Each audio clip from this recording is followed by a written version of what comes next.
আপনারাই তো আমাকে স্পিকার বানিয়েছেন। আমি এই সংসদের কাস্টোডিয়ান, অভিভাবক।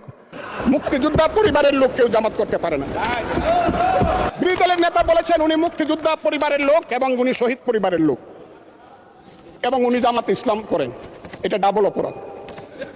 মুক্তিযোদ্ধা পরিবারের লোক কেউ জামাত করতে পারে না। আর শহীদ পরিবারের লোক, মাননীয় সদস্যবৃন্দ, ওনাকে বলতে দেন। মাননীয় সদস্যবৃন্দ, অর্ডার অর্ডার। আপনারা শৃঙ্খলা রক্ষা করুন। মাননীয় সদস্যবৃন্দ, সংসদে শৃঙ্খলা রক্ষা করুন। মাননীয় সদস্য ফজলুর রহমান, আপনি শেষ করুন, বক্তব্য শেষ করুন। আমি আবারও বলে রাখলাম, শহীদ পরিবারের লোক তো জামাত করতেই পারে না, আর জামাত করলে ডাবল অপরাধ করতেছে। দুই, তাহলে আমি আপনাদেরকে বলি, মাননীয় সদস্যবৃন্দ, আমি এক সেকেন্ড, মাননীয় সদস্য ফজলুর রহমান, বসুন বসুন বসুন। আমি আপনাদেরকে মাননীয় সদস্যবৃন্দ, আশা করতেছি, মাননীয় সদস্যবৃন্দ বসুন, সংসদে শৃঙ্খলা রক্ষা করুন।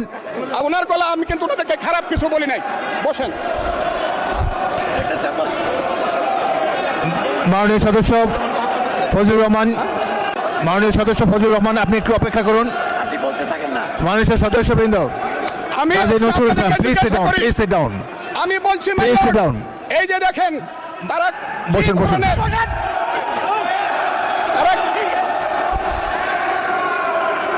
তারা কি ধরনের আচরণ করছে, আচ্ছা আজকে তাদেরকে, মাননীয় সদস্যবৃন্দ, মাননীয় সদস্যবৃন্দ, একটু মনোযোগ দিয়ে আমার কথাটি শোনার চেষ্টা করুন। মাননীয় বিরোধী দলের নেতা, আমি বলি তারপর আপনি বলেন।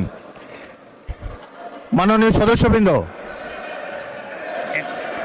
এটি আপনারা সবাই, মাননীয় সদস্য ফজলুর রহমান, আপনি বসেন, বসুন, আপনি বসুন, আপনার সুযোগ দেওয়া হবে বক্তব্য শেষ করার জন্য।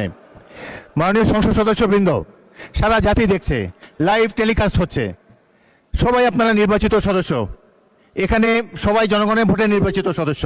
আমি প্রতিদিনই বলি যে রুলস অফ প্রসিডিওর বইটা একটু পড়েন। যদি এই সংসদ যদি বিধি মোতাবেক পরিচালিত না হয়, এটি আর জাতীয় সংসদ থাকবে না। অতীতে জাতীয় সংসদ সম্পর্কে অনেক তিক্ত অভিজ্ঞতা আছে।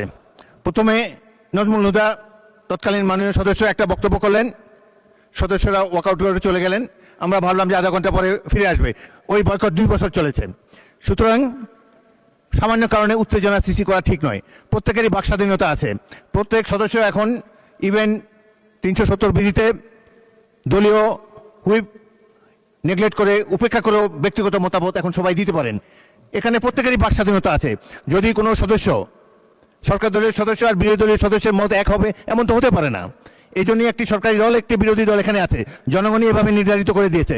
যদি সরকারি দলের কোনো সদস্য, তার বক্তব্যে আপনাদের আপত্তি থাকে, আপনারা এরপরে তো plenty of time is there, আপনারা তার বিরুদ্ধে তিনি যা বলেছেন সেই যুক্তি খণ্ডন করুন। তিনি ভুল বললে তাকে পাল্টা অভিযোগ করেন, তার বিরুদ্ধে কথা বলার সময় তো সুযোগ আছে। কিন্তু এই যে শিশুরাও লজ্জা পাবে, এই ধরনের যদি বয়স্ক শ্বশ্রুমণ্ডিত ব্যক্তি, বয়স্ক যারা অলরেডি দাদা হয়ে গিয়েছেন, তাদের নাতিরাও হয়তো এখানে গ্যালারিতে বসে দেখছে, তারা কি ভাববে এটা সম্পর্কে। আরেকটি জিনিস হলো, সংসদে স্পিকার যখন দাঁড়ায় তখন এটি অবশ্য কর্তব্য সবাই এখানে বসে পড়বেন।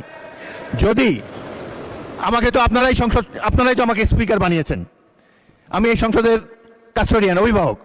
যদি চেয়ারের প্রতি এই সম্মান আপনাদের না থাকে, তাহলে জাতীয় সংসদের প্রতি মানুষের কোনো রেসপেক্ট থাকবে না আগামী দিনে। আপনারা বলতে পারেন freedom of speech is there.